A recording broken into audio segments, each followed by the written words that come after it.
कलिंगा पुरस्कार यूनेस्को सबुठ पुराना पुरस्कार थिला 1951 रे बिजू बाबू जाइकरी ताकू निजे कलिंगा फाउंडेशन रु पैसा देकरी स्थापित करथिले।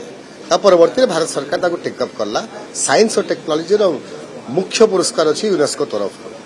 7टा नोबेल लोरिएट ता भितरे पुरस्कार पाई छंती। मात्र किछि पैसा केंद्र सरकार तार अनुदान दउथला। आमे देखुछु नुवा सरकार आसीबा परे कलिंग पुरस्कार रो बंद कर देछि, अनुदानटा बंद कर देछि। ओडिशा राज्यर एटा बधे यूनेस्को सहित गोटे इंटरनेशनल पुरस्कार अछि जे कि ओडिशा नाटा देश विदेश रे पकाए। ओडिशा अस्मिता कथा कहबा दलटा यदि एमिति सुजोगटा हाथ छोड़े देव तो ओडिशा गर्व, ओडिशा जहाँ प्राइड अच्छी सेटा केमिति से माने सुरक्षित रखिबे एटा मु बुझी पारने।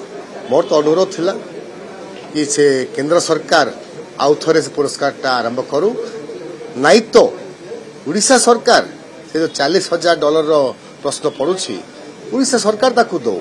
कलिंगा ना रे यूनेस्को रो इंटरनेशनल प्राइज साइंस लागे रहू। जो कामटा बिजू बाबू आरंभ करथिले ओडिशा रे साइंस टेक्नोलॉजी को बढ़ावा लगी एटा आगामी दिन रे भी जुग जुग तक से जिनिसटा चालू।